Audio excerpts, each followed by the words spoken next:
All right, so like I said, I'm Mellissa, and I went to UNI to be a teacher, and then so I'm a teacher in Denison, and so I have a little background I would like to say with how to act around kids, how to teach kids certain strategies to do, things not to do.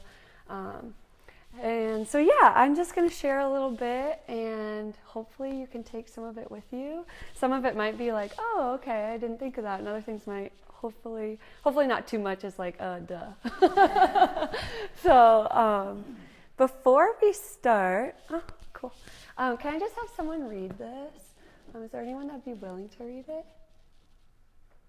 Thanks, Tina. God is not unjust. He will not forget your work and the love you have shown him as you have helped his people and continue to help them.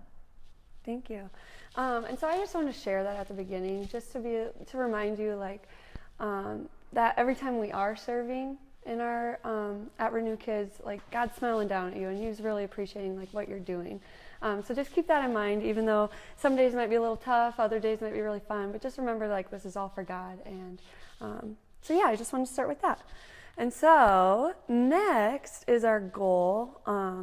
And so Courtney and I kind of discussed, we thought that most importantly, we want to make sure that kids are enjoying church.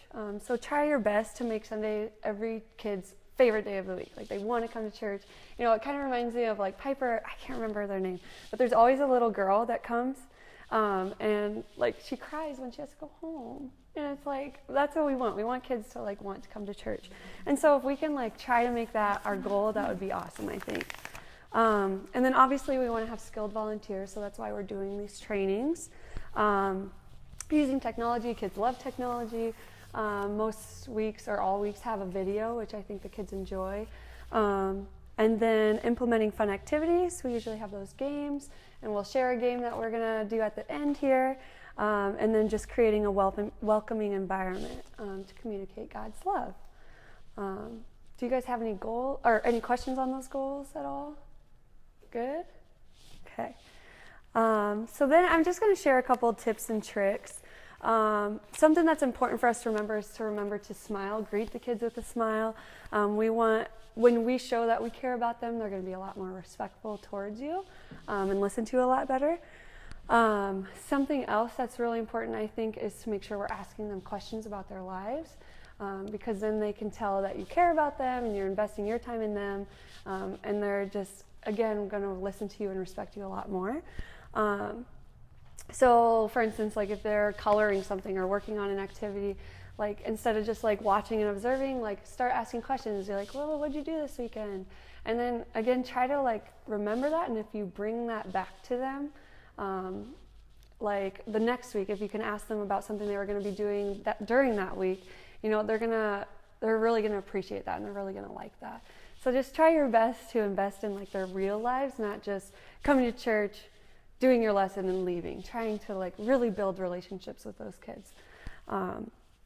And then, yeah. And even when we're not in our rooms, we still want to be, especially if we're on a cycle, you clearly aren't going to be seeing those kids every Sunday, but even when you're seeing them running around out and about, Oh yeah. making sure that you are a friendly face and they're like, hey, that's my teacher. And even when my teacher isn't in the classroom, my teacher is still making it a point to maybe follow up on something that I shared with them last week. So. Perfect, thanks. Yeah, keep jumping in if you think of something.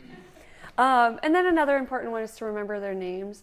And I know that's hard because we have a lot of kids, but something that I try to do, like even at school, obviously I know the kids in my class, but there's other classrooms, and I try to remember their names too.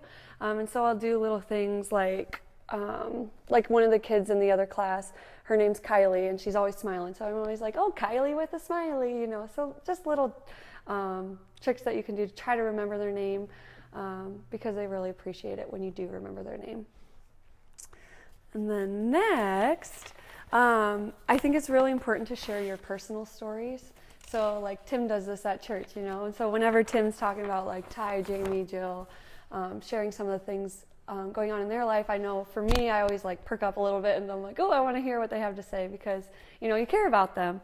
And so as you're teaching your lessons, if there's any way you can incorporate things that have happened to you personally, I think that's really important. And I think the kids would really enjoy that because then they get to know more about you. And again, that's building that relationship. And also being goofy, telling a joke, being silly. I know for all of us, I think we can agree at church, it's always nice when Tim does that. And we all get to laugh together. You know, kids that want that even more. They want to be able to laugh and have fun and be goofy. And so that's just something to kind of keep in mind. I don't know, does anybody have like an example that you can think of when you maybe shared a story or were goofy with them and you know that you like made a difference or really like brought them in to listen to what you had to say? I don't know if anybody has any examples. I kind of used that with one of the little boys that was running around, and I pulled him to the side and I said, "Oh, we need to be able to control our bodies." And he goes, "I can't." And I said, "Well, you were able to run really fast." Oh, good. That's good. So just explaining something, even though it's discipline, Right. not just being mean. And he's like, "Oh." Oh, you're right. Yeah. Yeah. That's good. Turn the things that they say sometimes to help make it a positive. Right. Perfect. Yeah, we're going to talk about that really soon. But yeah, any other ones? Otherwise, I can move along. I like to share about my Piper. Oh, yeah. If I'm in a classroom that seems like not if like now that she's in the preschool, not necessarily then, but like when I was in the elementary frequently, I would like to just share about Piper, and I feel like somehow that is like more relatable for the kids when you're like, hey, well, I have a kid too, and this is what's going on with them. Oh, yeah. So sometimes I think that that's kind of nice. And then you're just sharing your personal life with them, and I think that does make connections. Mm-hmm. Well, actually, somebody shared that one of the children had a birthday that was the same as mine. And Oh, now he loves perfect. me. Oh, that's perfect. And you'll never forget their birthday. That's perfect. Any others? We good. All right. The next, okay, this isn't the part that's not so great, but sometimes kids are going to act out, and that happens at every church. And so don't think, if you're seeing that at our church, don't think it's just ours. I think it's definitely every church. And so when that happens, here's a few things just to kind of help out with, because I know classroom management a lot of times is one of the most challenging parts when you teach. And so one thing would be you don't want to ask the child, you want to tell the child, okay? So for example, instead of saying, will you please stop talking? If you say that, they don't really have a choice. You're giving them a choice. They can say yes or they can say no. So instead, make sure you rephrase those things so that it's a statement saying like, I need you to stop talking, please. Because otherwise, if you give them that option, they're able to say no. And then you kind of have a battle going on there. And so, so you need to stop talking, please. And so, if you give them the choice, then they can choose no. So that's just something to keep in mind. And, Also, someone in a different setting had told me, don't do something. Tell them what to do. Yes, so perfect. Instead of saying, don't stand on the table, say, we keep our feet on the floor. Perfect, yep. Because if you tell them don't stand on the table, what's the first thing you want to do when something's not allowed? Mm-hmm. You want to do it. Right. Yep. Or that gives them the idea to even stand on the table. So. Right, perfect, yep. And then something else I've learned too is they say, especially for younger kids like the preschoolers and the younger elementary kids, they hear the last thing, or they remember the last thing that you say. So if you say don't run, they hear run. That's like what triggers in their head. So that's why you would say like, oh, we walk or something like that. You always try to make it positive. Thanks for bringing that up. Then next, so if you're going to give consequences, just make sure you stick to them, because otherwise kids are really smart, even if they're young. If you tell them you're going to do something and don't stick to it, then they're going to remember that and they're going to feed off of that, and the bad behavior will most likely continue.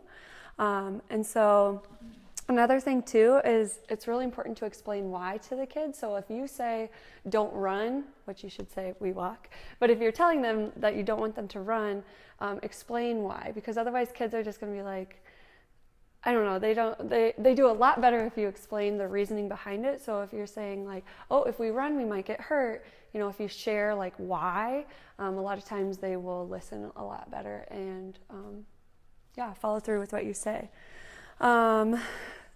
So then, like, for instance, if they are talking and blurting out and not following what they're supposed to be doing, you can say something like, oh, your talking is making it so the other kids can't learn, and we want the other kids to learn. And then, like, for instance, with the consequence, you could say, okay, you're going to need to sit in the chair by the helper. You can join us when you're ready to listen. And I think that's another nice thing just for the helper to be there, is to help with those challenging students or challenging kids. Yeah. You have something to say, Natalie, or are you okay? Yeah, okay. But yeah, so that's always nice to have the helper there, and then those kids can just kind of take, not necessarily a timeout, but just time to like regroup and kind of see what the other kids are doing and notice like what they need to be doing. So yeah. And then another thing, if we're not following through, the students do notice and then ignore our rules, and that makes it a lot harder. So for instance, say Courtney's doing a really good job of like following the rules and the consequences that we have at our church, but then I come in and I don't do a good job, then it makes it harder for the next person. Say Gina comes in and does it, then those kids, they just need consistency. So if we're all on the same page, it'll be a lot better, rather than if some of us follow through with consequences and some of us don't. Well, and like Mellissa and I were even saying, you know, if you have even 2 teachers who are consistently following through with those consequences, but you might have 2 teachers who aren't, not that that's the case in our church, but, you know, the teachers who aren't following through with those consequences might be having fun Sundays, but the teachers who are following through with the consequences, kids are going to test that, and then those teachers, even though they're following through with consequences, those Sundays might be really rough for them. And so then you're just kind of placing that consequence burden on a couple teachers, where if it's equally divided, I mean, they're going to be just better Sundays. You never want to go into a classroom and feel like all you did the whole Sunday was tell kids not to do things, or that you're, you know, you want to be able to have a fun environment. And so we don't always want kids pushing boundaries. We want them to know that those boundaries are in place, and that, you know, so they're not necessarily pushing that so they can be enjoyable Sundays, because that's going to make it a better experience for the kids especially, and for teachers. So. Right. Good. Thanks, Courtney. Next, when we are correcting kids or trying to redirect them, we want to try our best not to make it sound like a punishment. Because again, we want church to be an enjoyable place. And so if we're saying, you know, like, you're being naughty, you have to sit down, you know, that's not something they're going to want to take home with them. You know, that's not something that's going to be a good thing for them to hear. And that's not going to make their church experience enjoyable. And so try your best, even though sometimes it can be challenging, to be positive and patient with these kids. And we want mostly to make it sound like they're missing out. So if they have to sit down, you know, be like, oh, you know, I'm so bummed that you have to go sit, but we're going to need you to go sit with the helper right now until you can make some better choices, because we need to make sure that all the other kids can be learning, and you can come join us as soon as you're ready to make all those good choices. But you kind of want to make it sound like, oh, we're going to do this fun stuff, and you can join us as soon as you're ready, because then it will make them want to change that behavior a lot quicker, rather than, you know, pointing fingers and you're not a kid, you know. Not that you guys would say that. But does that make sense? Yeah? I implemented the missing out part of Piper just yesterday. Did you? Yeah, Yay! I just got over these slides, and I can't. She just didn't want to eat, and I was like, we're having so much fun eating breakfast. And she was like, no, you're not. You know, it was still good to like feel like, you know, you have another resource, and to be like, and she did. Like she was like, what?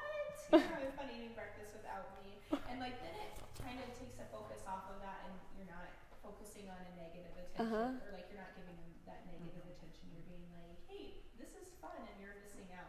So, you know, with parent situations, it's always a little different because they actually know you better. I think too that you had said having basic expectations. And I don't know if we can have those right now. Just like, these are the things because are kind of the things we're going to stick on, and because I think people have different tolerances for how much activity is in a room. But I know in a different setting, and I was just with preschoolers, so you do things a little different, but you might say at the beginning of a story time, it's my turn to talk and your turn to listen, and give them direction, like setting limits for that little time, but you have to keep redoing it, especially with the little ones.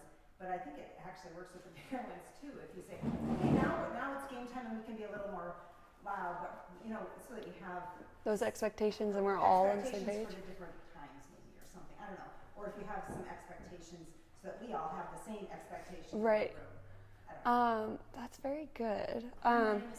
Perfect. Just set expectations. I don't think you have to come up with it right now. Okay. I would just kind of. Because I have a little bit on that, but I think it'd be good if we did have like actual. They're posted somewhere. I mean, not all the kids can read, but the helpers can all read. Even just like respect one another. rules, like even like 3 to 5 classroom rules or something that we always try to and okay. These are kind of our non-negotiables. Yeah. And so if those are being broken, for sure there's going to be.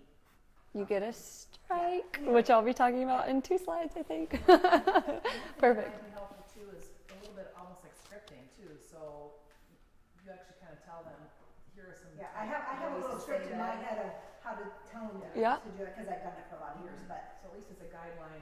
That's a good way to say this. This is some scripting for each of those scenarios. Perfect. You got that?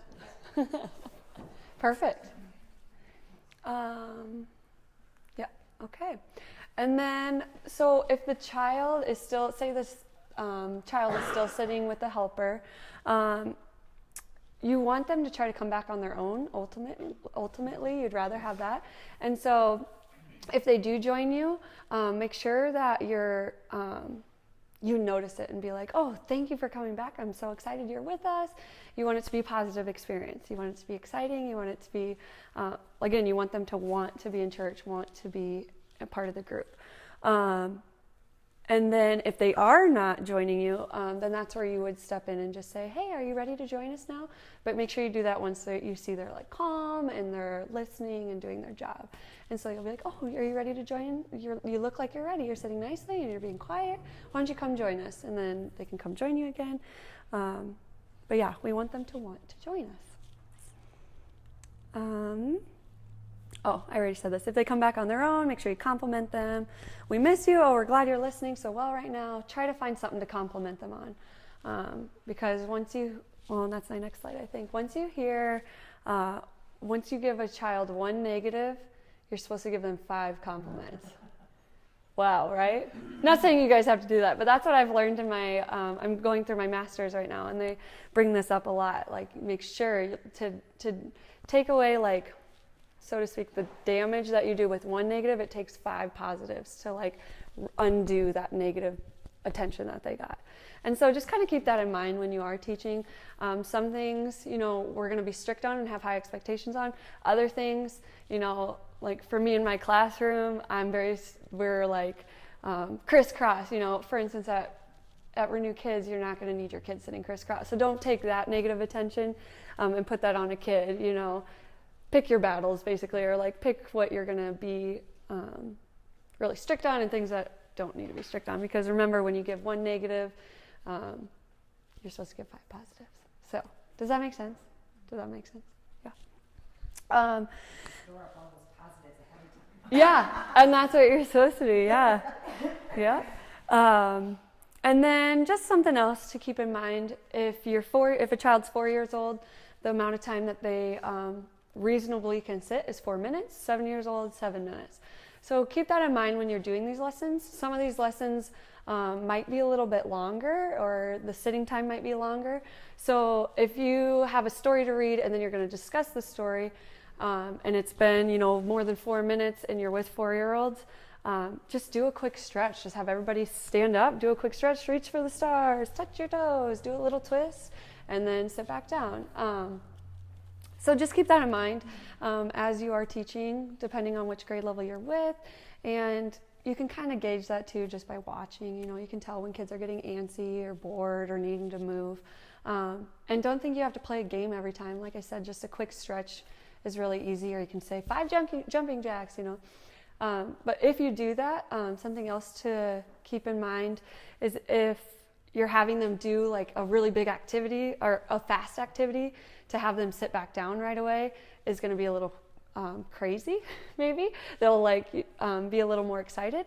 And so an easier way, if you want to do like 5 jumping jacks, 5 jumps, 5 push-ups, always end with, I always end in my classroom with just some 5 deep breaths where I'll say, okay, put your hands up. And as you breathe in, you go, and do that 5 times, because then it slows their body down.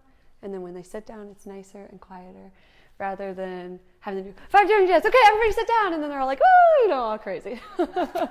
So, yeah, you kind of make them more excited or more hyper than what you want them to be. So if you choose to do the like exciting, crazy stuff, just end with some slow breaths, and really, it really works. So yeah, any questions on that? No, good. And let's see, what's next? Okay, so then our 3 strikes and you're out. So for those of you that don't know, that's kind of our main rule here at Renew Kids. Each kid has 3 strikes. If you get 3 strikes, then you have to leave. And we don't want that to happen, but if it needs to happen, then that's what we have to do in order to keep, you know, order and structure within our classroom. And I don't think that's really had to happen much. It's never happened for me. But again, if a child is doing something 3 times that they shouldn't be doing, then we do unfortunately have to send them back to their parents. And that kind of teaches them like, oh wow, they're serious. Like if I do 3 things wrong, I don't get to be in there, and I get to, you know, go listen to Tim. And so, and so, yeah. If you would ever have to have that happen, you would have the helper take the child to the parent. You wouldn't just send them by themselves. But yeah, again, we don't want that to happen, but if it has to happen, it does. Anything to add on that, Courtney? Good? And that's just something that we need to that would be something we all need to make sure we're using the same language on, I would think. If you're teaching, just be like, oh, remember we have 3 strikes, rather than, I don't know, I guess you could say like this is your first warning, but I think it would be best to stick with 1st strike, 2nd strike, 3rd strike, you're out. They're getting a warning before they're actually being Oh yeah. Like typically you're going to be like, you know, I need you to be quiet while I speak, otherwise you're going to get a strike. Yeah, and so A strike is multiple of the. Yes. Strike is a big deal. Typically it's not like, oh, you did one thing wrong, you're getting it. It's not going to be like, oh, you didn't listen this one time, so you're getting a strike. It's like, I gave you a warning and then you still weren't able to follow Thanks through for with saying. that. And so, you know, like the kids, definitely we have a lot of leeway with them, but still having those firm strikes, and then like, well, There's something basic, and the kid just doesn't know how to. Yeah, and especially if you're not able to do anything with the rest of the class because you're really focusing on one child's actions, then it's appropriate to say, well, this is a strike now, and if they have to go and sit with their parents, it's probably because you were spending most of your time focusing on that child's behaviors, which we don't want to be. We want to be able to be like, and being able to be positive with the other kids instead of, because even I think it can be not detrimental, but it's hard even with the other kids when they're always saying like, you know, always focusing on negative actions of maybe one student. That can be hard, I think, even for the other kids. So. Yeah. Yep. And so that's what I have. But just remember, you're awesome. And because of this, we're able, our students are able to build stronger faith, that which provides them comfort, inspiration through joys and tribulations. You know, growing up in a church family is huge. And then they get to see good role models like you guys. And then it's creating positive relationships with one another, building community. And again, it's just nice for those kids to be able to know people from their church that love and care for them, and want to help them grow in their faith. And so, yeah, that's everything I have on the PowerPoint. But does anybody have any questions on any of that? Or is it all pretty good? Yeah. Natalie. Like, can these be used in the nursery as well, or no? Much. With the older kids in the nursery, like getting to the 2-year-old range, maybe somewhat. But Probably the positive direction would be good. But also like that 18 months to 2 years and even into 2, redirecting is the most appropriate thing for those young kids, is to redirect them. You can tell them, I need you to play over here, but it just isn't quite as good as setting them in a different area and then kind of making a different area off limits for them. So it's a little bit more of just like Physically moving them around.